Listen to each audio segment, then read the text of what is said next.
새벽 4시 김영숙의 손은 떨리고 있었다.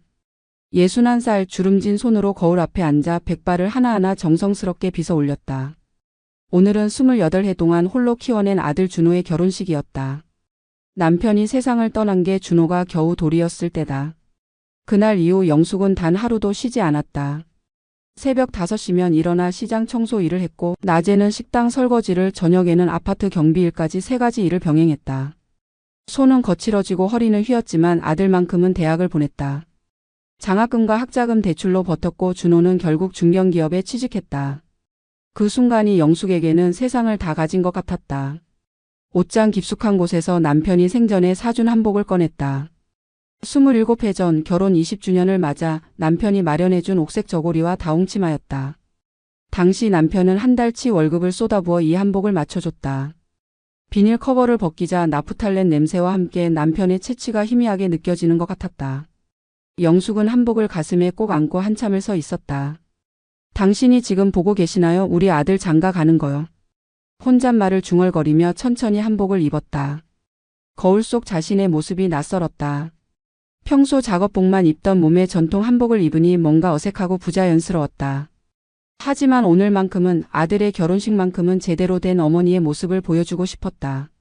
준호와 예비 며느리 박서윤을 처음 만난 건 3달 전이었다. 강남 고급 레스토랑에서 만남을 가졌는데 영숙은 그날따라 손에 땀이 흥건했다. 서윤은 명문대를 졸업하고 외국계 제약회사에서 마케팅 팀장으로 일하는 커리어 우먼이었다. 백화점 명품관에서나 볼 법한 가방을 들고 나타났고 손톱에는 정교한 네일 아트가 되어 있었다. 그녀의 부모 역시 화려했다. 아버지는 대형 로펌의 변호사였고 어머니는 갤러리를 운영한다고 했다. 그 자리에서 영숙은 입 한 번 제대로 열지 못했다. 자신의 거친 손과 투박한 억양이 너무나 부끄러웠다. 서윤은 영숙을 쳐다보지도 않았다. 오직 준호하고만 이야기했고 준호는 그런 서윤의 태도를 전혀 이상하게 여기지 않았다. 결혼 준비 과정에서 영숙은 철저하게 배제되었다. 예단 준비도 예물 선택도 신혼집 마련도 모두 서윤의 부모가 주도했다. 준호는 영숙에게 그냥 편하게 오시라는 말만 반복했다. 영숙은 평생 모은 돈 2천만 원을 아들에게 건넸다. 준호는 받지 않으려 했지만 영숙이 강하게 우겨서 결국 받았다. 그 돈은 영숙이 30년 가까이 허리 한 번 제대로 펴지 못하고 모은 전 재산이었다. 이제 남은 건 달랑 통장에 100만 원이 채 되지 않았지만 영숙은 개의치 않았다. 아들이 행복하면 그걸로 좋겠다. 거울 앞에서 마지막으로 머리를 매만지며 영숙은 스스로에게 다짐했다.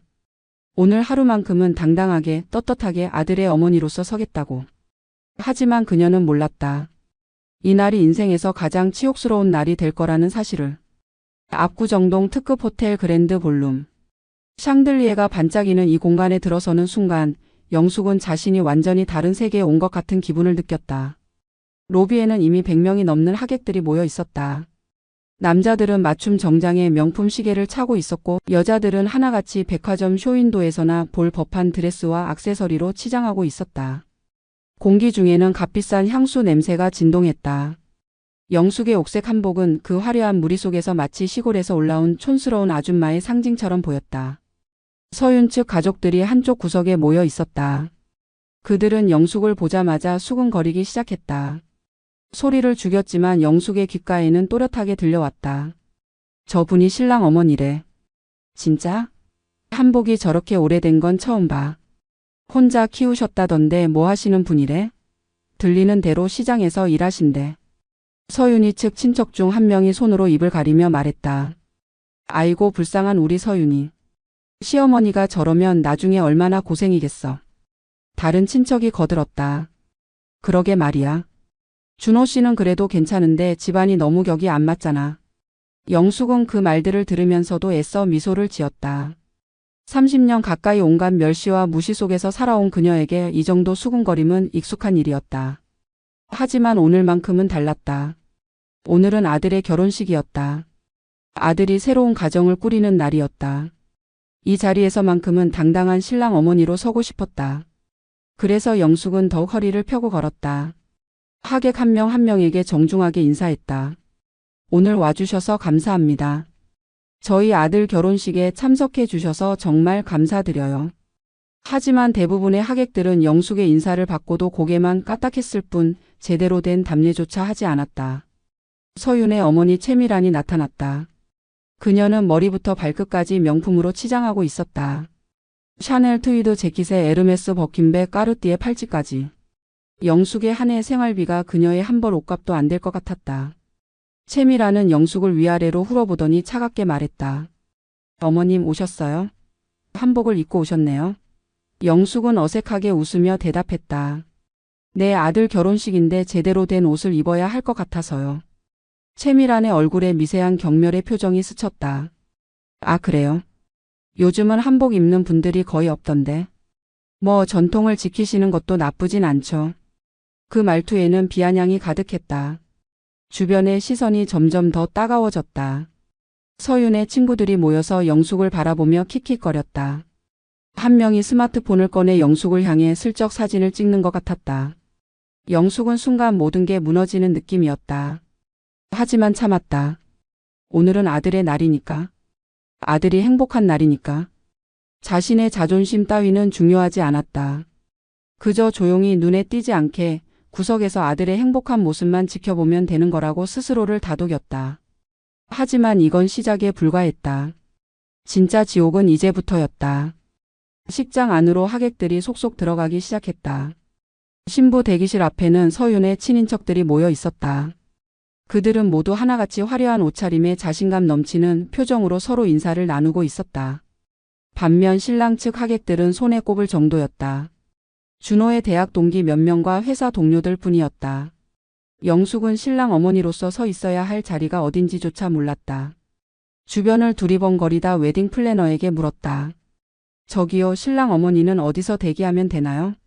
웨딩 플래너는 영숙을 힐끗 보더니 무표정하게 대답했다. 아, 신랑 어머님이세요? 저쪽 구석에 대기석이 있어요. 가리킨 곳은 기둥 뒤편의 좁은 공간이었다. 영숙은 그곳으로 가서 조용히 앉아 있었다. 멀리서 서윤의 목소리가 들려왔다. 그녀는 친구들에게 둘러싸여 웃고 떠들고 있었다. 오늘 내가 주인공이야. 서윤아 진짜 예쁘다. 축하해. 함성 소리가 복도를 가득 메웠다. 그때 준호가 나타났다. 그는 깔끔한 턱시도를 입고 있었다. 머리도 잘 손질했고 얼굴에는 긴장과 설렘이 동시에 묻어났다. 영숙은 아들을 보자마자 눈시울이 뜨거워졌다. 준호야. 아들은 어머니를 보고 잠깐 멈칫했다. 엄마 왔어? 영숙은 고개를 끄덕였다. 그래, 엄마가 늦을 수 있니? 아들 결혼식인데. 준호는 어색하게 웃었다. 엄마 오늘 한복 입었네. 영숙은 옷깃을 매만지며 대답했다. 응, 아빠가 사준 거야. 오늘 같은 날 입어야 할 것 같아서. 준호의 표정이 미묘하게 굳어졌다. 엄마 근데 한복은 좀. 영숙은 아들의 말을 가로막았다. 왜? 이상해? 준호는 고개를 저었다. 아니야. 괜찮아. 그냥. 서윤이네 쪽 사람들이 다 양장이라서. 그 순간 영숙은 알아차렸다. 아들도 자신의 옷차림이 마음에 들지 않는다는 걸. 가슴이 철렁 내려앉았지만 애써 밝게 웃었다. 괜찮아. 엄마는 이게 편해. 너만 잘하면 돼. 준호는 더 이상 말하지 않고 서윤이 있는 쪽으로 갔다. 영숙은 그 뒷모습을 바라보며 쓸쓸한 미소를 지었다. 언제부터 우리 사이가 이렇게 멀어진 걸까? 곧 사진 촬영 시간이 다가왔다. 웨딩 플래너가 확성기로 안내했다. 양가 부모님 단상으로 올라오세요. 가족사진 촬영하겠습니다. 영숙은 떨리는 마음으로 단상으로 향했다. 그런데 서윤의 사촌 오빠라는 사람이 갑자기 영숙의 앞을 막았다. 그는 30대 초반으로 보이는 남자였는데 역시나 값비싼 정장을 입고 있었다. 그가 영숙에게 낮은 목소리로 말했다. 어머님 죄송한데요. 지금은 신부 측 가족사진만 먼저 찍으려고 해요. 잠깐만 대기하고 계시면 안 될까요? 영숙은 어리둥절했다. 가족사진인데 신랑 어머니가 왜 빠져야 하는 건가요? 남자는 난처한 표정을 지으며 말했다. 아 그게. 사진 구도상 일단 신부 측만 먼저 찍고 나중에 합류하시면 더 예쁘게 나온대요. 작가님이 그러시네요. 말도 안 되는 소리였지만 영숙은 순진하게도 그 말을 믿었다. 그래서 단상 옆에 서서 기다렸다. 서윤의 가족들이 단상에 올라 화려하게 포즈를 취했다. 사진 작가가 연신 셔터를 눌렀다. 좋아요. 여기 다시 한번. 아버님 어머님 가운데로. 환한 웃음들이 터져 나왔다.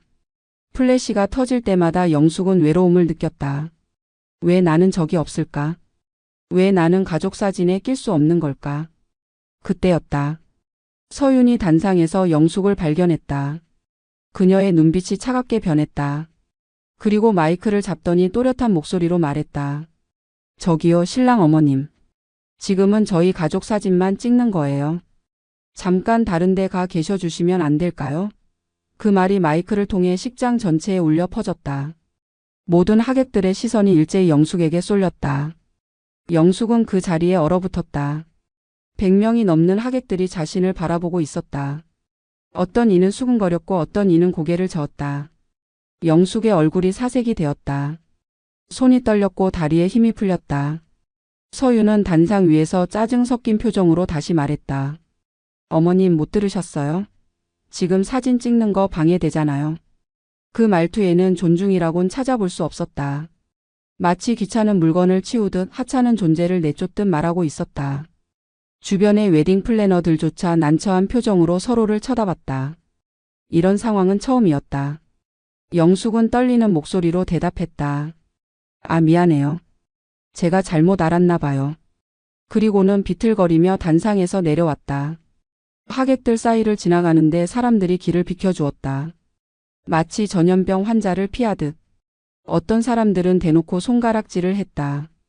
쯧쯧 저러니까 무시당하지. 분위기 파악을 못하네.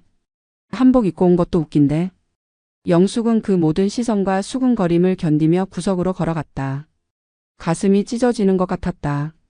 평생을 살면서 이렇게 많은 사람 앞에서 창피를 당한 적이 없었다. 서윤의 어머니 채미란이 단상에서 내려와 영숙에게 다가왔다. 그녀는 겉으로는 미안한 척 말했지만 눈빛에는 냉소가 가득했다. 어머님 너무 신경 쓰지 마세요. 우리 서윤이가 좀 예민해서 그래요. 결혼식 날이라 긴장한 거예요. 하지만 그 말투에는 진심이 없었다. 오히려 당신이 문제를 일으켰다는 뉘앙스가 짙었다. 채미란은 이어서 말했다.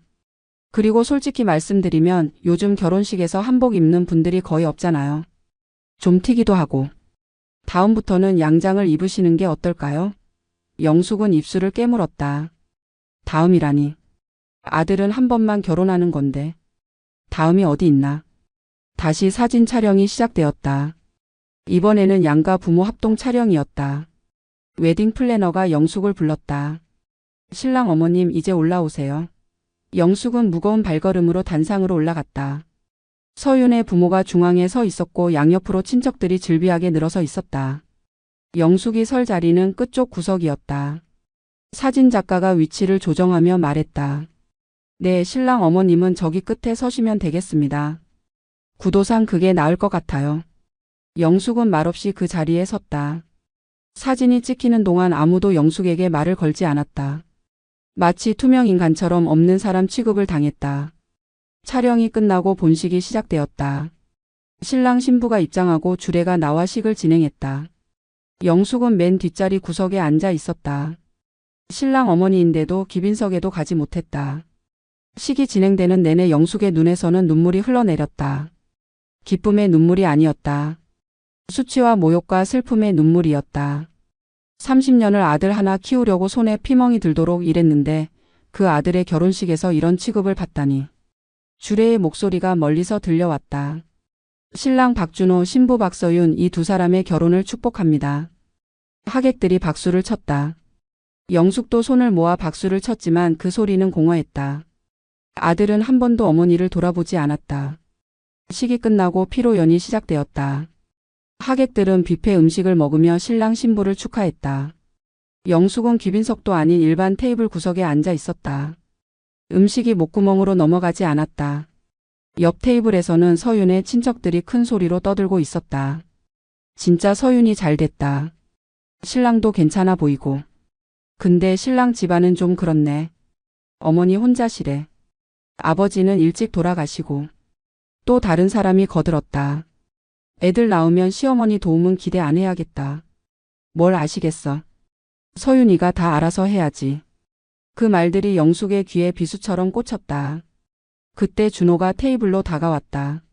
아들은 서윤의 손을 잡고 하객들에게 인사를 다니는 중이었다. 영숙의 테이블 앞에 섰을 때 준호는 잠깐 멈칫했다. 엄마. 영숙은 아들을 올려다보았다. 눈물로 범벅이 된 얼굴을 보여주기 싫어서 고개를 들 수 없었지만 아들 앞에서는 어쩔 수 없었다. 준호야, 축하한다. 좋은 사람 만났구나. 준호는 대답하지 못했다. 그저 어색하게 웃기만 했다. 서윤이 준호의 팔을 잡아당기며 말했다. 자기야, 다른 테이블도 가야 하잖아.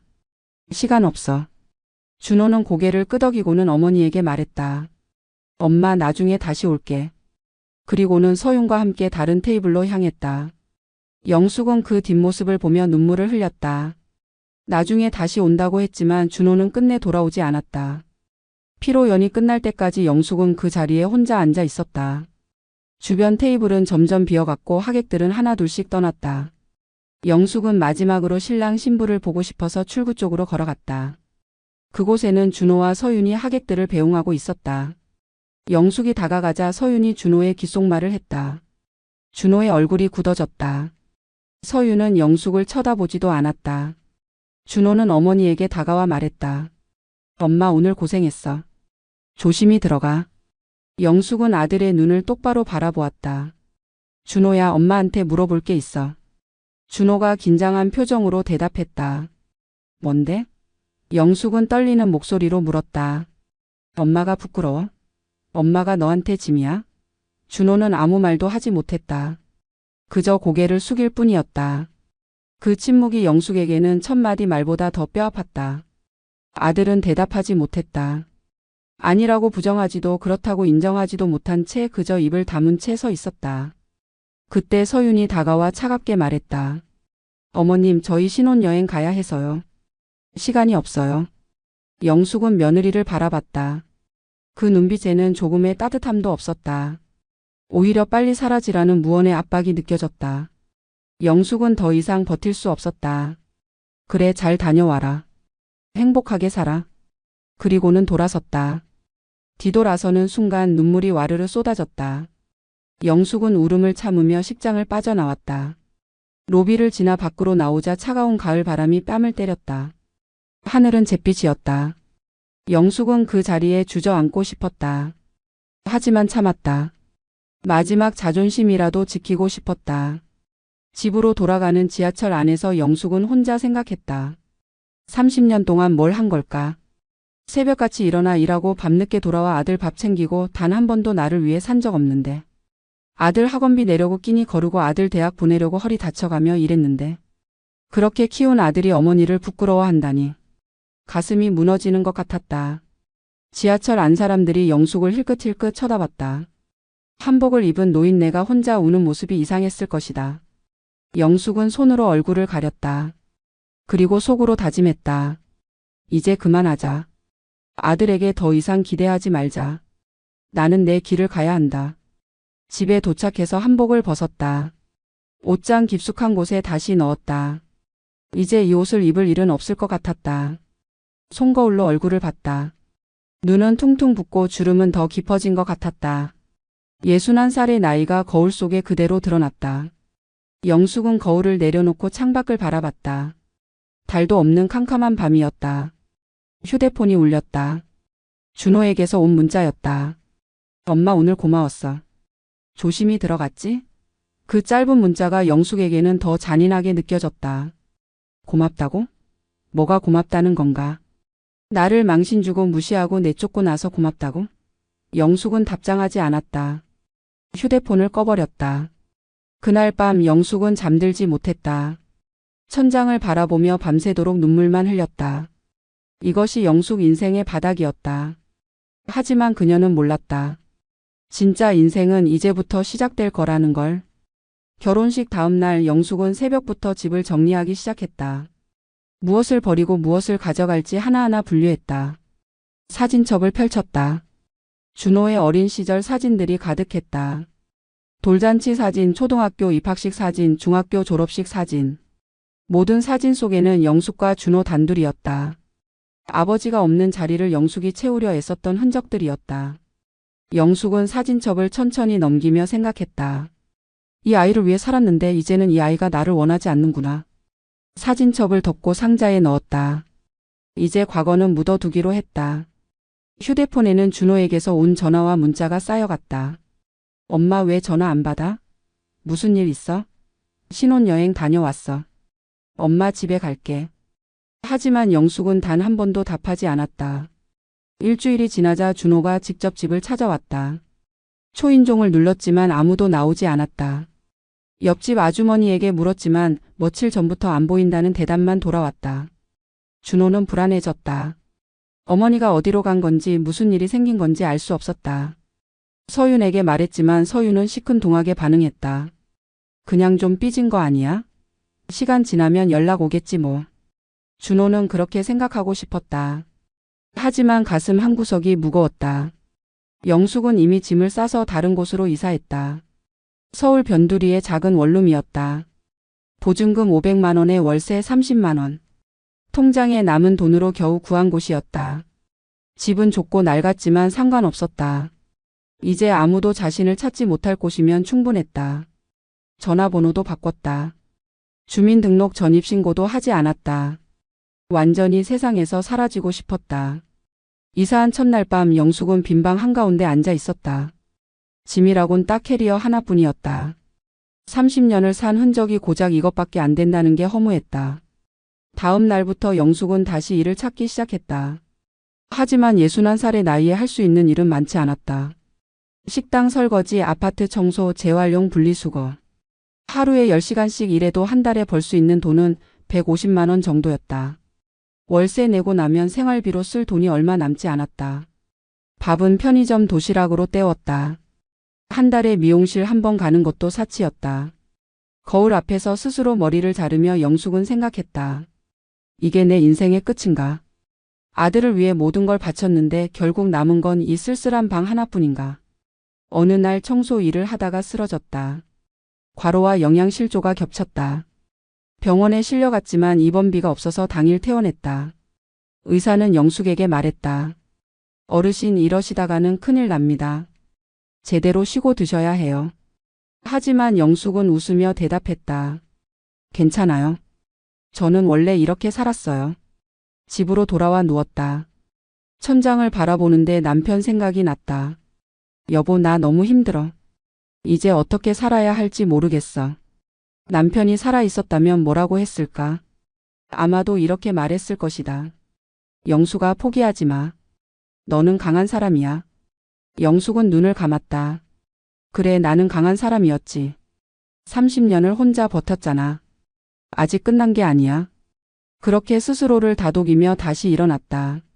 하지만 진짜 기회는 예상치 못한 곳에서 찾아왔다. 영숙이 쓰러진 지 일주일 뒤 낯선 번호로 전화가 걸려왔다. 처음에는 받지 않으려 했다. 혹시 준호가 찾는 건 아닐까 싶어서였다. 하지만 전화는 계속 울렸다. 결국 받았다. 여보세요? 상대방은 정중한 목소리로 자신을 소개했다. 김영숙 씨 되십니까? 저는 대한법률사무소의 변호사 정민수라고 합니다. 영숙은 긴장했다. 무슨 법적 문제라도 생긴 걸까? 네, 제가 김영숙인데요. 무슨 일이세요? 변호사는 천천히 말했다.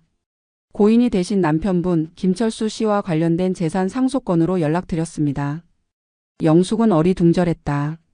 남편이 죽은 지 이미 30년이 가까운데 무슨 상속건이란 말인가? 변호사는 설명을 이어갔다.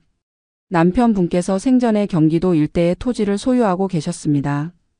당시에는 별 가치가 없는 임야였는데 최근 그 지역이 신도시 개발구역으로 지정되었습니다.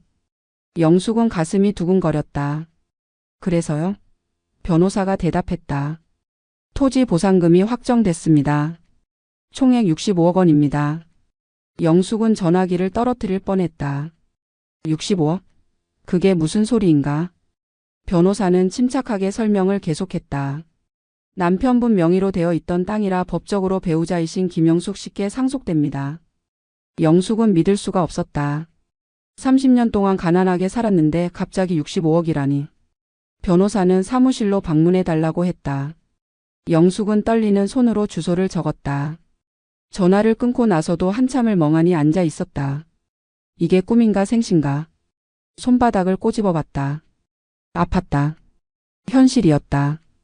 영숙은 일어나 거울을 봤다. 초췌한 얼굴에 헝클어진 머리. 이런 모습으로 법률사무소에 갈 수는 없었다. 옷장에서 가장 깨끗한 옷을 꺼내 입었다. 그래도 낡고 바랜 옷이었다. 하지만 상관없었다. 오늘 이후로는 모든 게 달라질 테니까. 법률사무소는 강남 한복판에 있었다. 고층 빌딩의 20층이었다. 영숙은 엘리베이터를 타고 올라가며 긴장했다. 사무실 문을 열자 세련된 인테리어가 눈에 들어왔다. 정민수 변호사가 나와 영숙을 맞았다. 그는 40대 초반의 날렵한 인상이었다. 어서 오십시오, 김영숙 씨.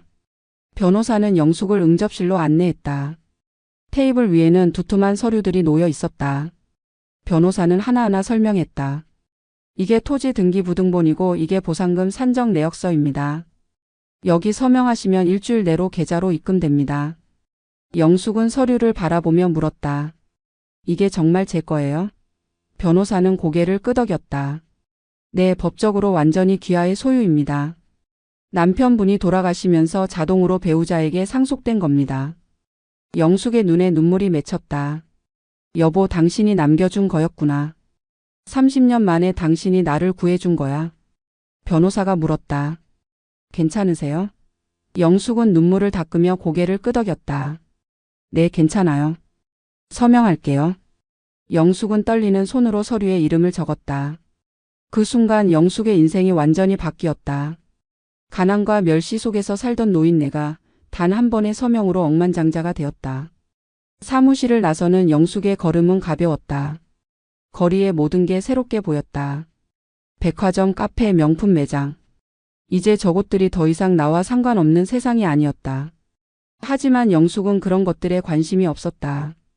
돈이 생겼다고 해서 삶의 방식을 바꿀 생각은 없었다. 대신 다른 계획이 있었다. 오래전부터 꿈꿔왔던 일이었다. 전통 음식 사업. 영숙은 평생 요리를 해왔다. 된장, 고추장, 김치, 장아찌. 손맛이 좋다는 소리를 귀가 따갑게 들었다. 이제 그 솜씨로 사업을 할 수 있게 된 것이다.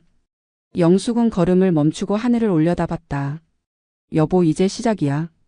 당신이 남겨준 이 기회 헛되이 쓰지 않을게. 그리고 언젠가는 나를 무시했던 그 사람들에게 보여줄 거야. 김영숙이 누군지. 영숙은 보상금을 받은 뒤 가장 먼저 한 일은 작은 사무실을 얻는 것이었다. 서울 외곽의 상가 건물 2층 20평 남짓한 공간이었다. 화려하지 않았지만 영숙에게는 꿈의 시작점이었다. 간판을 달았다. 한결식품. 진심은 한결같이. 그 이름에는 영숙의 철학이 담겨 있었다. 아무리 세상이 변해도 사람들이 배신해도 나는 변하지 않겠다. 진심으로 정직하게 한결같이 일하겠다. 간판이 달린 첫날 영숙은 사무실 앞에 서서 한참을 바라봤다. 61살에 시작하는 사업. 늦었다고 생각할 수도 있었다. 하지만 영숙은 이제 시작이라고 생각했다. 직원을 구했다.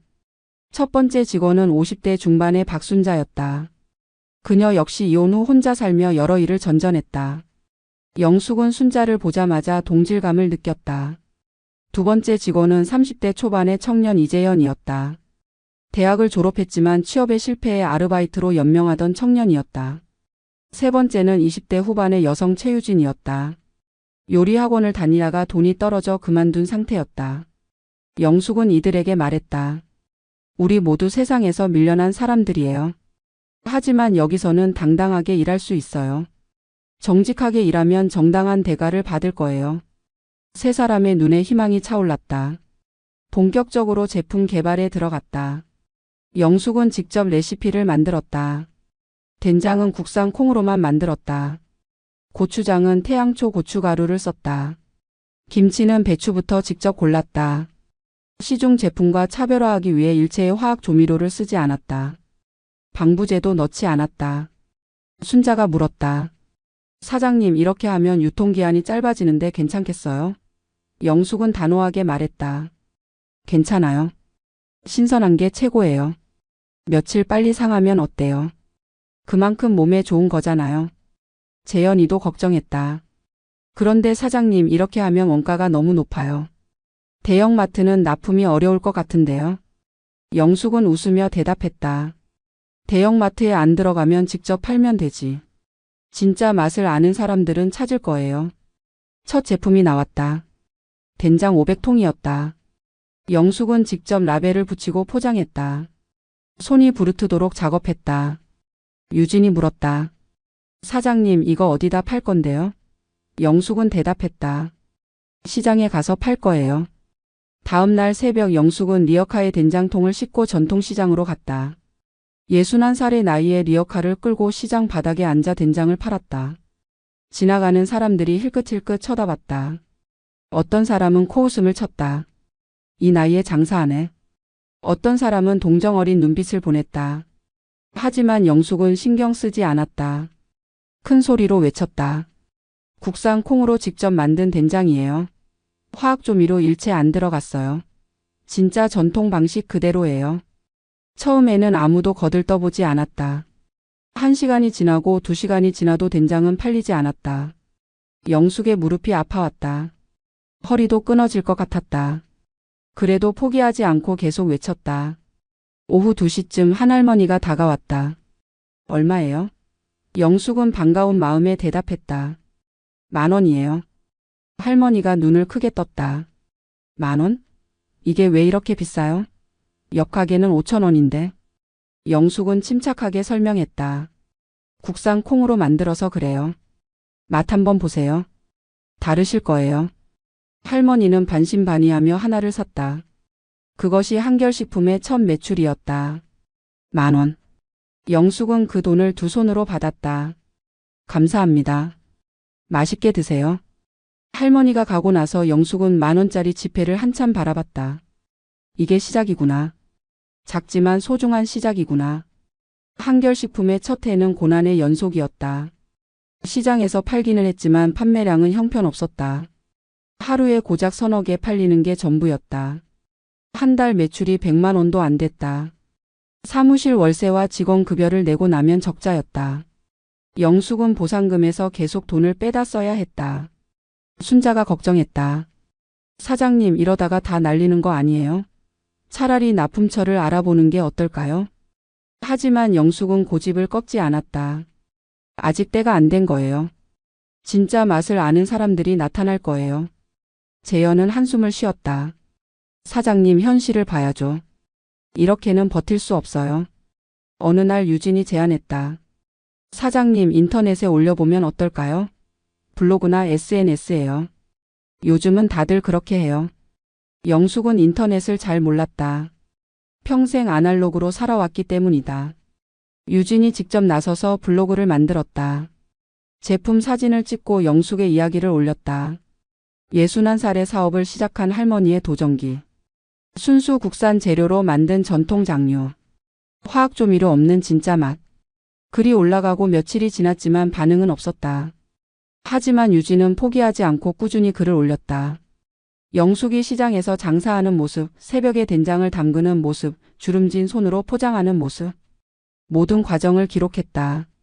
한 달 뒤 첫 주문이 들어왔다. 블로그를 보고 연락한 손님이었다. 된장 10통을 주문했다. 영숙은 기뻐서 어쩔 줄 몰랐다. 직접 포장하고 손편지를 넣었다. 주문해 주셔서 감사합니다. 맛있게 드시고 건강하세요. 며칠 뒤 그 손님이 다시 연락을 했다. 사장님, 된장 진짜 맛있어요. 어머니한테 드렸더니 옛날 맛이 난대요. 20통 더 주문할게요. 영숙은 전화를 끊고 직원들에게 소리쳤다. 제 주문이에요. 제 주문. 우리 제품을 좋아하는 사람이 있어요. 사무실이 환호성으로 가득 찼다. 그 손님이 블로그에 후기를 남겼다. 60대 어머니가 눈물 흘리며 드셨습니다.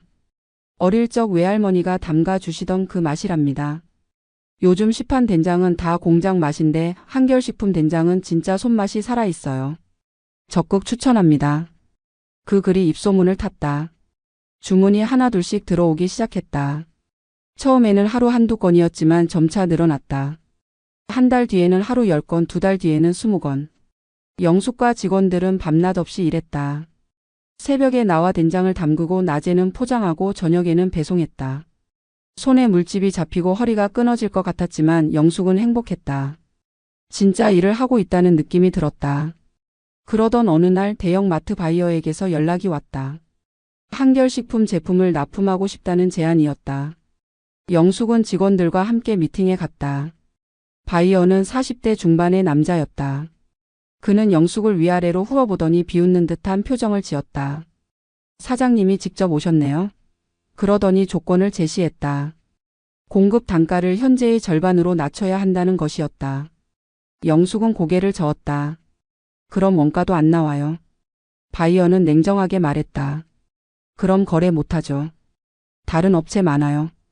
영숙은 자리에서 일어났다. 그럼 안 하겠습니다. 우리 제품의 가치를 모르는 곳에는 팔지 않겠어요. 바이어는 코웃음을 쳤다. 할머니 사업이 그렇게 만만한 게 아니에요. 곧 후회할걸요. 사무실로 돌아온 영숙은 직원들에게 말했다. 우리는 우리 방식대로 갈 거예요. 싸게 많이 파는 게 능사가 아니에요. 제대로 된 가격에 제대로 된 사람들에게 파는 거예요. 순자가 걱정스럽게 물었다. 그래도 대형마트 들어가면 매출이 확 오를 텐데요. 영숙은 단호하게 말했다. 매출보다 중요한 게 자존심이에요. 우리 제품 가치를 지키는 거예요. 재현이 고개를 끄덕였다. 사장님 말이 맞아요. 우리만의 길로 가요. 그날 이후 한결식품은 오직 온라인과 직거래로만 제품을 팔았다. 느리지만 확실했다. 진짜 맛을 아는 사람들이 하나씩 늘어났다. 블로그 팔로워가 1000명을 넘었고 주문량도 꾸준히 증가했다. 영숙은 매일 밤 숫자를 세며 웃었다. 우리가 해내고 있어. 천천히 하지만 확실하게. 2년이 흘렀다. 한결식품은 이제 소규모 공장을 갖추게 되었다. 직원도 10명으로 늘었다. 제품 라인도 다양해졌다. 된장, 고추장, 간장, 김치, 장아찌까지. 모든 제품은 변함없이 국산 재료와 전통 방식을 고집했다. 온라인 매출은 한 달에 3천만 원을 넘어섰다. 영숙은 더 이상 가난한 노인네가 아니었다. 당당한 사업가가 되어 있었다. 머리를 단정하게 손질하고 깔끔한 정장을 입었다. 주름은 여전했지만 그 눈빛에는 자신감이 넘쳤다. 어느 날 TV 홈쇼핑 PD에게서 연락이 왔다.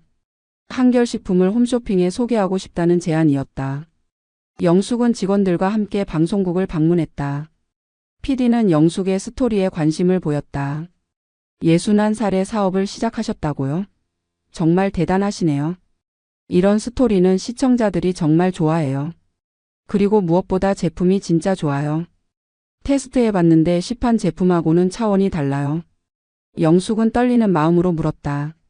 그럼 방송 나갈 수 있는 건가요? PD는 환하게 웃으며 대답했다. 물론이죠. 다음 달 방송 잡겠습니다. 방송 날이 다가왔다. 영숙은 긴장과 설렘으로 잠을 이루지 못했다. 방송 당일 스튜디오는 화려했다. 조명이 환하게 비치고 카메라가 여러 대 설치되어 있었다. 쇼호스트가 영숙을 맞았다. 사장님 긴장 푸세요. 편하게 말씀하시면 돼요. 방송이 시작되었다. 쇼호스트가 밝은 목소리로 소개했다. 오늘은 정말 특별한 제품을 가져왔습니다. 61살에 사업을 시작하신 김영숙 사장님의 한결식품입니다. 카메라가 영숙을 비췄다. 영숙은 떨리는 목소리로 말했다. 안녕하세요. 한결식품 대표 김영숙입니다. 저는 30년을 혼자 아들을 키우며 힘들게 살았습니다. 그러다 늦은 나이에 제가 평생 꿈꿔왔던 일을 시작했어요. 쇼호스트가 된장을 떠서 맛을 봤다. 표정이 환해졌다. 와, 이거 정말 맛있는데요? 진짜 옛날 할머니 손맛이에요. 요즘 이런 된장 보기 힘든데. 카메라에 대고 말했다. 여러분, 이거 정말 강추입니다. 화학조미료 하나도 안 들어갔고 국산 콩으로만 만들었어요. 주문 전화가 빗발치듯 쏟아졌다. 스튜디오 모니터에 실시간 주문 건수가 올라갔다. 100건, 200건, 500건.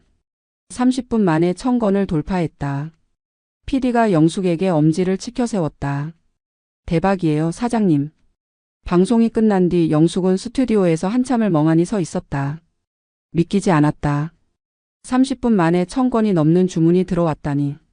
직원들이 전화로 연락했다. 사장님, 주문이 계속 들어오고 있어요. 홈페이지가 마비될 것 같아요. 영숙은 눈물을 흘렸다. 여보, 우리 해냈어. 당신이 남겨준 기회를 제대로 살렸어. 사무실로 돌아가자 직원들이 환호했다. 사장님 만세. 하지만 영숙은 침착하게 말했다. 기뻐하는 건 좋은데 이제 진짜 일이 시작이에요. 주문 처리 제대로 해야 해요. 단 한 명의 손님도 실망시키면 안 돼요. 밤낮 없이 일했다. 공장은 24시간 돌아갔다. 영숙도 직접 나서서 포장을 도왔다. 손이 부르트고 허리가 아팠지만 행복했다. 일주일 만에 모든 주문을 처리했다. 그리고 놀라운 일이 일어났다. 재구매율이 70%가 넘었다. 한 번 먹어본 사람들이 다시 주문했다. 블로그와 SNS에는 찬사가 쏟아졌다. 정말 맛있어요. 어머니가 너무 좋아하세요. 이런 제품을 기다렸어요. 한결식품은 순식간에 유명세를 탔다. 매출은 기하급수적으로 증가했다. 한 달 매출이 5억 원을 넘어섰다. 영숙은 회사 이름을 바꾸기로 했다. 한결식품에서 김영숙푸드로. 자신의 이름을 건 회사였다. 자부심이었고 선언이었다. 나 김영숙은 이제 당당한 사업가다. 3년이 더 흘렀다. 김영숙푸드는 이제 중견기업이 되어 있었다. 직원은 100명이 넘었고 공장은 3곳으로 늘어났다. 전국 유통망을 갖췄고 온라인 시장에서는 전통식품 부문 1위를 달렸다. 영숙은 회장으로 취임했다. 66살 화려하게 변신한 영숙은 이제 재계에서도 주목받는 인물이었다. 경제 잡지 표지를 장식했고 여러 강연 요청이 들어왔다. 하지만 영숙은 여전히 겸손했다. 화려한 명품 대신 단정한 정장을 입었고 고급 외제차 대신 준중형 세단을 탔다. 어느 날 M&A 팀장이 영숙에게 보고했다. 회장님, 인수 대상 기업 리스트입니다. 이 중에서 전략적으로 필요한 곳을 선택하시면 됩니다. 영숙은 서류를 넘기다가 한 회사 이름에서 멈췄다. 그린파마 케미컬. 외국계 제약회사의 한국 지사였다. 영숙의 심장이 뛰었다. 이 회사 여기. 팀장이 고개를 끄덕였다. 네, 외국계 제약회사인데 최근 본사 방침으로 한국 사업을 정리하려고 합니다. 인수 가격도 합리적이고 우리 사업과 시너지도 좋을 것 같습니다. 영숙은 속으로 웃었다. 시너지. 그것보다 더 큰 이유가 있었다. 이 회사가 며느리 서윤이 다니는 곳이었다. 인수 절차가 진행되었다. 2달 만에 모든 협상이 끝났다. 김영숙푸드가 그린파마 케미컬 한국 지사를 인수했다. 계약서에 사인하는 순간 영숙은 전율을 느꼈다. 드디어 이날이 왔구나. 5년 전 결혼식에서의 치욕을 갚을 날이. 변호사가 물었다. 회장님, 인수 후 경영진 교체는 어떻게 하시겠습니까? 영숙은 침착하게 대답했다. 일단은 현 상태를 유지하세요. 제가 직접 대표로 취임할 겁니다. 직원들과 먼저 소통하고 싶어요. 변호사는 고개를 끄덕였다. 알겠습니다. 대표 취임식 날이 정해졌다. 그린파마 케미컬 본사 대회의실에서 진행되기로 했다. 서윤은 그날까지도 인수 소식을 대수롭지 않게 생각했다. 그저 회사 주인이 바뀌는 거라고만 생각했다. 동료들과 점심을 먹으며 말했다. 새로 온다는 대표가 누군지 모르겠네. 어차피 우리랑 상관없을 거야. 계속 일만 잘하면 되지. 동료가 거들었다. 맞아. 김영숙 푸드라는 곳인데 식품 회사잖아. 우리 제약 쪽이랑은 좀 달라. 서윤은 김영숙 푸드라는 이름을 듣고도 아무 감흥이 없었다. 그저 흔한 이름이려니 했다. 설마 그 시어머니일 거라곤 꿈에도 생각하지 못했다. 취임식 시간이 다가왔다. 직원들이 대회의실에 모였다. 100명이 넘는 사람들이 웅성거렸다. 새 대표가 누구일까? 잘하는 사람이었으면 좋겠다. 연단에는 아직 아무도 없었다. 사회자가 마이크를 잡았다. 지금부터 김영숙 푸드그룹 회장이자 그린파마 케미컬 신임 대표 취임식을 시작하겠습니다. 박수로 맞아주시기 바랍니다. 문이 열렸다. 영숙이 걸어 들어왔다. 단정한 네이비 정장에 진주 목걸이를 한 영숙은 당당하게 걸었다. 직원들이 박수를 쳤다. 하지만 한 사람 서윤만은 박수를 치지 못했다. 그녀는 그 자리에 얼어붙었다. 입이 떡 벌어졌다. 눈을 의심했다. 저 사람이 시어머니? 서윤의 얼굴에서 핏기가 싹 가셨다. 다리에 힘이 풀려 휘청거렸다. 옆 동료가 붙잡으며 물었다. 서윤아, 괜찮아? 얼굴이 왜 그래? 서윤은 대답하지 못했다.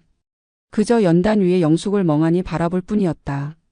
영숙은 마이크 앞에 섰다. 그녀의 눈빛이 서윤을 향했다. 짧은 순간이었지만 서윤은 그 눈빛의 의미를 정확히 알아챘다. 복수. 차갑고 냉정한 복수의 눈빛이었다. 영숙이 입을 열었다. 안녕하십니까? 김영숙 푸드그룹 회장 김영숙입니다. 오늘부터 여러분과 함께 일하게 되어 기쁩니다. 영숙은 차분하게 자신의 이야기를 시작했다. 저는 61살에 사업을 시작했습니다. 그 전까지는 시장에서 청소 일을 하며 근근히 살았죠. 아들 하나 키우느라 평생을 고생했습니다. 하지만 포기하지 않았습니다. 누가 뭐래도 제 길을 걸었습니다. 그 결과 오늘 이 자리에 서게 되었습니다. 직원들이 박수를 쳤다. 감동적인 스토리였다. 하지만 서윤에게는 그 말 하나하나가 비수처럼 꽂혔다. 시장 청소일. 근근히 산 삶. 바로 자신이 무시하고 멸시했던 그 삶이었다. 서윤의 손이 떨렸다. 옆 동료가 수근거렸다. 대단한 분이시네. 저런 분이 우리 대표라니 든든한데. 서윤은 입술을 깨물었다. 영숙은 이어서 말했다. 저는 직원 여러분과 소통하고 싶습니다. 한 분 한 분 만나서 이야기 나누고 싶어요. 여러분의 의견을 듣고 함께 이 회사를 더 좋은 곳으로 만들고 싶습니다. 취임 인사가 끝나고 직원들이 하나씩 무대로 올라와 영숙과 악수를 나눴다. 서윤의 차례가 다가왔다. 피할 수 없었다.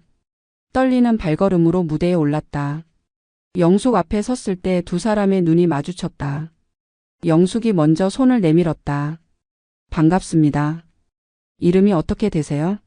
서윤은 목이 메었다. 간신히 대답했다. 박서윤입니다. 영숙은 잠시 멈칫하는 척했다. 그러더니 환하게 웃었다. 아, 박서윤 씨. 어디서 많이 들어본 이름인데. 혹시 우리 아는 사이였나요?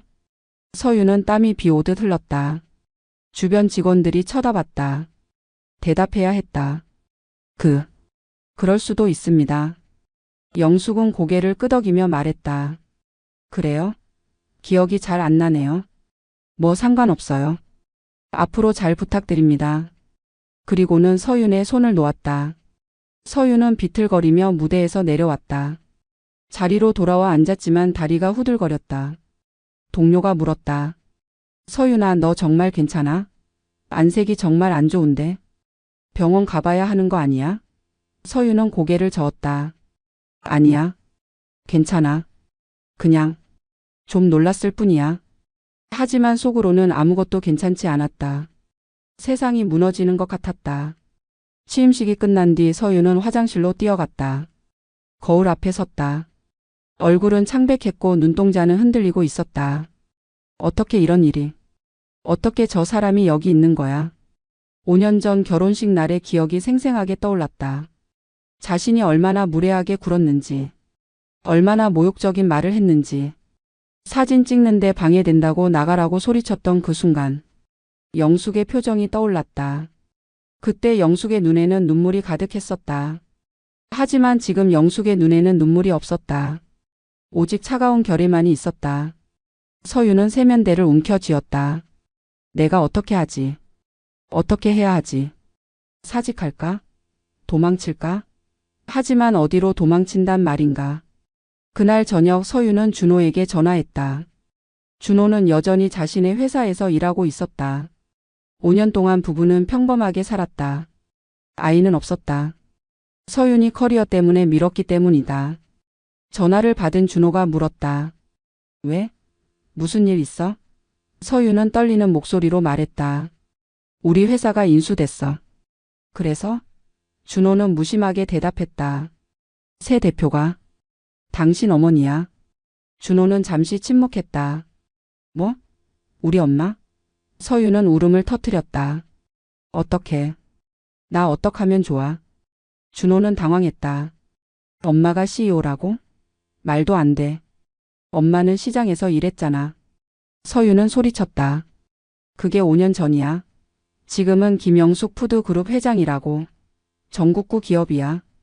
전화기 너머로 준호의 충격이 느껴졌다. 한참 후에야 준호가 물었다. 그럼 엄마가 우릴 찾으려고 한 거야? 서유는 대답하지 못했다. 알 수 없었다. 하지만 한 가지는 확실했다. 이제 모든 게 달라질 거라는 것. 다음 날 서유는 출근하지 못했다. 몸살이 났다는 핑계로 병가를 냈다. 하지만 사실은 영숙을 마주할 용기가 없었기 때문이다. 집에서 이불을 뒤집어 쓰고 하루 종일 누워 있었다. 준호가 퇴근 후 집에 와서 물었다. 회사는 어떻게 할 거야? 계속 안 나갈 수는 없잖아. 서유는 대답했다. 사직할까봐. 준호는 고개를 저었다. 그건 도망치는 거야. 차라리 엄마한테 찾아가서 사과하는 게 낫지 않을까. 서유는 발끈했다. 사과? 5년 전 일을 지금 와서 사과한다고 해결돼? 준호는 한숨을 쉬었다. 그럼 어쩔 건데? 이대로 있을 거야? 일주일이 지났다. 회사에서 연락이 왔다. 인사팀에서 전화를 걸어 출근 여부를 확인했다. 서유는 더 이상 미룰 수 없었다. 떨리는 마음으로 회사로 향했다. 사무실 문을 열고 들어서자 동료들의 시선이 쏠렸다. 어떤 이는 동정의 눈빛으로 어떤 이는 호기심 어린 눈빛으로 서윤을 바라봤다. 소문이 퍼진 것이다. 새 대표가 서윤의 시어머니라는 소문이. 서윤은 자리에 앉아 컴퓨터를 켰다. 하지만 일이 손에 잡히지 않았다. 그때 비서실에서 전화가 걸려왔다. 박서윤 팀장님, 대표님께서 오늘 오후 3시에 면담하고 싶다고 하십니다. 서윤의 심장이 쿵쾅거렸다. 면담. 드디어 마주해야 하는 순간이 온 것이다. 점심도 넘기지 못했다. 화장실을 몇 번이나 드나들었다. 오후 3시가 다가왔다. 서윤은 떨리는 다리를 이끌고 대표실로 향했다. 문 앞에 서자 숨이 막혔다. 노크를 했다. 안에서 영숙의 목소리가 들려왔다. 들어오세요. 서윤은 문을 열고 들어갔다. 넓은 사무실 안에는 영숙이 책상 뒤에 앉아 있었다. 창밖으로는 서울 시내가 한눈에 내려다 보였다. 영숙은 서류를 보고 있다가 고개를 들었다. 아, 박서윤 팀장. 앉으세요. 서윤은 의자에 앉았다. 손이 떨려서 무릎 위에 꼭 쥐었다. 영숙이 말했다. 팀장님, 건강은 괜찮으세요? 일주일이나 병가를 내셨더라고요. 서윤은 간신히 대답했다. 네, 죄송합니다. 몸이 좀 안 좋아서요. 영숙은 고개를 끄덕였다. 그래요? 건강이 제일 중요하죠. 그런데 팀장님, 저희가 어디서 만난 적 있는 것 같은데 제가 기억이 잘 안 나서요. 혹시 언제 뵌 적 있나요? 서윤은 입술을 깨물었다. 영숙이 모를 리 없었다. 이건 고문이었다. 서윤으로 하여금 직접 말하게 만드는 잔인한 방식이었다. 서윤은 고개를 숙이고 말했다. 저는 준호 씨의 아내입니다. 어머님의 며느리예요. 영숙은 잠시 침묵했다. 그러더니 천천히 말했다. 아, 그렇군요. 이제 기억나네요. 5년 전 결혼식이었죠. 그날 날씨가 참 좋았는데. 서윤의 눈에서 눈물이 흘러내렸다. 영숙은 감정 없는 목소리로 계속했다. 그날 제가 한복을 입고 갔었죠. 남편이 사준 한복이었어요. 아들 결혼식인데 제대로 된 옷을 입어야 할 것 같아서요. 근데 팀장님이 그러시더라고요. 사진 찍는데 방해된다고. 나가라고. 서윤은 울먹이며 말했다. 어머니, 정말 죄송해요. 영숙은 손을 들어 말을 막았다. 아직 끝나지 않았어요. 제가 아들한테 물었어요. 엄마가 부끄러우냐고. 근데 우리 아들이 아무 대답도 안 하더라고요. 그냥 고개만 숙이고 있었어요. 서윤은 의자에서 일어나 바닥에 무릎을 꿇었다. 어머니, 제발 용서해 주세요. 그땐 제가 정말 미쳤었어요. 제가 잘못했어요. 평생 후회하며 살았어요. 영숙은 차갑게 바라봤다. 후회요? 5년 동안 한 번도 연락 안 하셨잖아요. 제 전화번호도 몰랐을 거고. 찾지도 않으셨겠죠. 서윤은 고개를 조아리며 말했다. 그건 어머니께서 연락을 끊으셨잖아요. 저희도 찾았어요. 하지만 어디 계신지 몰랐어요. 영숙은 비웃듯 말했다. 찾았다고요? 얼마나 열심히 찾았는데요? 한 달? 두 달? 아니면 일주일도 안 돼서 포기한 거 아닌가요? 서유는 대답하지 못했다. 사실이었기 때문이다. 준호는 한 달 정도 어머니를 찾다가 포기했었다. 영숙이 자리에서 일어났다. 창밖을 바라보며 말했다. 저는 5년 동안 정말 열심히 살았어요. 남편이 남긴 땅 보상금으로 사업을 시작했죠. 새벽부터 밤까지 일했어요. 손에 물집이 잡히고 허리가 끊어질 것 같았지만 참았어요. 왜냐고요? 언젠가 당신들 앞에 당당하게 서고 싶어서였어요. 나를 무시한 사람들에게 보여주고 싶었어요. 김영숙이 누군지. 영숙은 서윤을 돌아봤다. 그리고 오늘 제가 당신 회사의 대표가 됐어요. 당신은 이제 제 밑에서 일하는 직원이에요. 이게 운명인가 봐요. 서윤은 바닥에 엎드려 울었다. 어머니 제발요. 저 정말 잘못했어요. 다시는 그런 짓 안 할게요. 제발 용서해 주세요. 영숙은 서윤을 내려다보며 말했다. 용서요? 쉽게 말하네요. 당신은 5년 전 그날 제 자존심을 짓밟았어요. 100명이 넘는 사람들 앞에서. 제 아들도 저를 외면했고요. 그날 밤 저는 죽고 싶었어요. 하지만 살았어요. 당신들에게 복수하기 위해서. 서윤은 몸을 떨었다. 복수. 그 단어가 너무나 무서웠다. 영숙은 차갑게 웃으며 말했다. 하지만 제가 복수할 필요도 없더라고요. 당신이 알아서 무릎 꿇고 있으니까. 일어나세요. 보기 흉해요. 서윤은 비틀거리며 일어났다. 눈물과 콧물로 얼굴이 범벅이 되어 있었다. 영숙은 티슈를 건네주며 말했다. 닦으세요. 그리고 들어가서 일이나 하세요. 저는 당신을 해고하지 않을 거예요. 그럴 필요가 없으니까. 당신은 매일 출근해서 제 이름을 보며 일할 거예요. 제가 대표라는 사실을 매일 상기하면서. 그게 진짜 복수예요. 서윤은 고개를 숙이고 사무실을 나왔다. 복도를 걸으며 비틀거렸다. 동료들이 쳐다봤지만 신경 쓸 여력이 없었다. 자리로 돌아와 앉았다.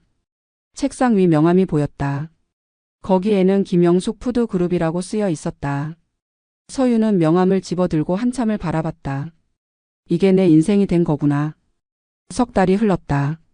서윤은 매일 출근했지만 지옥 같은 나날이었다. 영숙은 서윤에게 특별히 뭘 하지 않았다. 오히려 그게 더 고통스러웠다. 다른 직원들처럼 대했고 업무 지시도 공정했다.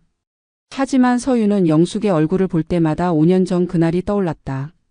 자신이 얼마나 잔인했는지, 얼마나 교만했는지. 밤마다 악몽에 시달렸다. 결혼식장에서 영숙을 쫓아내는 꿈, 영숙이 우는 꿈. 준호와의 관계도 삐걱거리기 시작했다. 준호는 어머니와 연락하고 싶어 했지만 영숙은 아들의 전화조차 받지 않았다. 준호가 서윤에게 말했다. 당신 때문이야.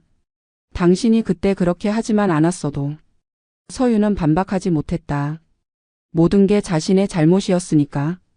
어느 날 회사에서 대규모 구조조정 소문이 돌았다. 영숙이 경영 효율화를 위해 인력을 감축한다는 것이었다. 서윤은 가슴이 철렁했다. 자신이 해고 리스트에 있을 거라고 확신했다. 이제 진짜 복수가 시작되는구나. 하지만 의외로 서윤의 이름은 리스트에 없었다. 오히려 다른 부서의 무능한 직원들만 정리되었다. 서윤은 더욱 혼란스러웠다. 영숙이 원하는 게 뭔지 알 수 없었다. 해고시키는 것도 아니고 괴롭히는 것도 아니고 그저 담담하게 대표로서의 역할만 할 뿐이었다. 그게 더 무서웠다. 어느 금요일 저녁 전 직원 회식이 있었다. 영숙도 참석했다. 직원들은 영숙을 좋아했다. 공정하고 따뜻하고 능력 있는 대표였기 때문이다. 회식 자리에서 한 직원이 영숙에게 물었다. 회장님, 어떻게 그렇게 성공하셨어요? 비결이 뭐예요? 영숙은 웃으며 대답했다. 비결이라면 사람을 겉모습으로 판단하지 않는 거예요. 누구든 존중해야 해요. 오늘 내 앞에서 고개 숙이는 사람이 내일은 내 위에 설 수도 있으니까요. 그 말을 들은 서윤은 술잔을 내려놓았다. 그 말이 자신을 향한 것임을 알았다. 회식이 끝나고 서윤은 영숙에게 다가갔다. 어머니, 제가 집까지 모셔다 드릴게요. 영숙은 고개를 저었다. 괜찮아요. 제 차 있어요. 서윤은 간청했다. 제발요. 말씀드리고 싶은 게 있어요. 영숙은 잠시 망설이다 고개를 끄덕였다. 두 사람은 서윤의 차에 탔다. 한동안 침묵이 흘렀다. 서윤이 먼저 입을 열었다. 어머니, 저 정말 후회하고 있어요. 5년 전 그날을 매일 꿈에 나타나요. 어머니 우시던 모습이. 영숙은 창밖을 바라보며 말했다. 후회는 소용없어요. 지나간 일은 돌이킬 수 없어요. 서윤은 눈물을 흘리며 말했다. 알아요. 그래도 말하고 싶었어요. 제가 얼마나 잘못했는지. 영숙이 서윤을 바라봤다. 당신은 왜 그랬어요? 제가 그렇게 부끄러웠나요? 서윤은 고개를 숙였다. 솔직히 그랬어요. 어머니가 초라해 보였어요. 제 친구들, 친척들 앞에서. 저는 명문대 나오고 좋은 직장 다니고 부유한 집안 출신인데 어머니는 시장에서 일하시고 교육도 제대로 못 받으셨고 그게 부끄러웠어요. 영숙은 쓴 웃음을 지었다. 그렇군요. 정직하게 말해줘서 고마워요. 서윤은 울먹였다. 하지만 지금은 달라요. 제가 얼마나 멍청했는지 알아요. 어머니가 얼마나 대단한 분인지도 알아요. 영숙은 고개를 저었다. 지금 와서 깨달아봤자 소용없어요. 전 이미 당신을 용서했어요. 서윤은 놀라서 영숙을 쳐다봤다. 정말요? 영숙은 고개를 끄덕였다. 네. 하지만 그건 당신을 위해서가 아니에요. 저를 위해서예요. 증오를 계속 품고 살 순 없잖아요. 그건 저를 아프게 할 뿐이에요. 그래서 놓아줬어요. 당신도 준호도. 서윤은 어안이 벙벙했다. 그럼 저희는? 영숙은 담담하게 말했다. 당신들은 당신들 인생을 사세요. 저는 제 인생을 살 거예요. 이제 우린 남이에요. 직장 상사와 부하 직원일 뿐이에요. 그 이상도 이하도 아니에요. 서윤은 더 이상 말하지 못했다. 영숙은 차에서 내리며 마지막으로 말했다. 박서윤 팀장. 당신에게 한 가지만 말해줄게요. 사람을 겉모습으로 판단하지 마세요. 오늘 당신 앞에 무릎 꿇는 사람이 내일은 당신 위에 설 수도 있어요. 제가 그랬듯이. 그리고 무엇보다 가족을 함부로 대하지 마세요. 가족은 다시 얻을 수 없어요. 한 번 잃으면 영원히 잃는 거예요. 저처럼. 차 문을 닫고 영숙은 사라졌다. 서윤은 핸들에 머리를 기댄 채 한참을 울었다. 용서받았지만 동시에 완전히 버림받은 기분이었다. 영숙은 자신을 용서했지만 가족으로 받아들이지는 않았다. 그게 진짜 복수였다. 6개월이 더 흘렀다. 영숙은 그린 파마 케미컬을 완전히 재정비했다. 수익성 없는 사업은 정리하고 유망한 분야에 투자했다. 회사는 빠르게 성장했다. 직원들의 만족도도 높아졌다. 모두가 영숙을 존경했다. 66살의 나이에도 불구하고 그 누구보다 열정적이고 현명한 대표였기 때문이다. 서윤은 여전히 회사에 다녔다. 업무는 성실하게 했고 실적도 좋았다. 하지만 마음속에는 항상 죄책감이 자리하고 있었다. 동료들은 서윤이 대표의 며느리라는 사실을 알게 되었지만 아무도 그 이야기를 꺼내지 않았다. 다들 눈치로 알고 있었다. 둘 사이에 무언가 있다는 것을. 어느 날 서윤은 사직서를 제출했다. 더 이상 이 회사에 있을 수 없었다. 매일 영숙을 마주하는 것이 고통이었다. 용서받았지만 받아들여지지 않은 존재로 사는 것이 견딜 수 없었다. 인사팀장이 놀라서 물었다. 왜요? 실적도 좋고 평가도 좋은데요. 서윤은 개인적인 사정이라고만 말했다. 인사팀장은 영숙에게 보고했다. 영숙은 서류를 보며 잠시 생각에 잠겼다. 그러더니 승인 도장을 찍었다. 수고하셨다는 한마디도 없이. 서윤의 마지막 출근일 동료들이 작은 송별회를 열어줬다. 다들 아쉬워했다. 서윤은 좋은 팀장이었으니까. 하지만 영숙은 나타나지 않았다. 퇴근 시간 서윤은 짐을 싸서 사무실을 나섰다. 엘리베이터를 기다리는데 뒤에서 목소리가 들렸다. 박서윤 씨. 돌아보니 영숙이 서 있었다. 서윤은 깊이 고개를 숙였다. 어머니. 아니 회장님. 그동안 감사했습니다. 영숙은 고개를 끄덕였다. 수고했어요. 새 직장에서 잘하세요. 서윤은 용기를 내어 물었다. 회장님, 마지막으로 한 가지만 여쭤봐도 될까요? 영숙은 고개를 끄덕였다. 서윤이 물었다. 저를 왜 해고하지 않으셨어요? 충분히 그러실 수 있었잖아요. 영숙은 잠시 생각하다 대답했다. 해고하는 건 쉬워요. 하지만 그건 복수가 아니에요. 진짜 복수는 당신 스스로 무릎 꿇게 만드는 거예요. 당신이 스스로 떠나게 만드는 거죠. 그게 더 효과적이니까. 서윤은 그 말에 아무것도 답하지 못했다. 영숙은 계속 말했다. 그리고 솔직히 말하면 당신은 일을 잘했어요. 개인적인 감정과 업무는 별개니까요. 하지만 당신은 제 며느리로서 실력이에요. 그건 영원히 변하지 않아요. 엘리베이터가 도착했다. 서윤은 들어가면서 마지막으로 말했다. 준호는 어떻게 되는 건가요? 영숙은 차갑게 대답했다. 그 아이는 이미 제 아들이 아니에요. 5년 전 그날 저를 외면했을 때 끝났어요. 이제 저한테는 가족이 없어요. 오직 일만 있을 뿐이에요. 엘리베이터 문이 닫혔다. 서윤은 1층 로비로 내려왔다. 밖으로 나오니 저녁 해가 지고 있었다. 준호에게 전화를 걸었다. 준호가 받았다. 어떻게 됐어? 서윤은 울먹이며 대답했다. 사직했어.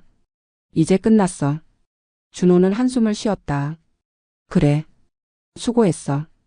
서윤은 물었다. 당신은 어머니한테 연락 안 해? 준호는 쓴 웃음을 지으며 말했다. 해봤자 소용없어. 엄마는 이미 우리를 버렸어. 전화도 안 받고 문자도 답장 안 해. 우린 이제 남이야. 서윤은 눈물을 흘렸다. 다 내 잘못이야. 내가 그때 그러지 말았어야 했는데. 준호는 대답하지 않았다. 사실이었으니까. 영숙은 회장실로 돌아갔다. 창가에 서서 서울 야경을 바라봤다. 빌딩들의 불빛이 반짝였다. 예전에는 저 불빛들이 자신과 무관한 세계였다. 하지만 이제는 달랐다. 자신도 저 세계의 일부였다. 책상 위에는 남편의 사진이 놓여 있었다. 영숙은 사진을 집어들고 말했다. 여보 봤어요? 내가 해냈어요. 나를 무시하던 사람들, 나를 내쫓던 사람들 모두 내 앞에 무릎 꿇었어요. 이제 난 당당해요. 아무도 날 무시할 수 없어요. 눈물이 흘렀다. 하지만 그건 기쁨의 눈물이 아니었다. 공허함의 눈물이었다. 복수는 달콤하지 않았다. 오히려 쓰고 쓸쓸했다. 준호의 어린 시절 사진도 책상 위에 있었다. 영숙은 그 사진을 오래 바라봤다. 돌잔치 때 찍은 사진이었다. 남편과 영숙 그리고 아기 준호. 셋이 함께 웃고 있었다. 그때는 행복했다. 가난했지만 행복했다. 영숙은 사진을 서랍 속에 넣었다. 이제 그 시절은 끝났다. 새로운 인생을 살아야 했다. 가족 없이 혼자서. 하지만 당당하게. 핸드폰이 울렸다. 준호에게서 온 전화였다.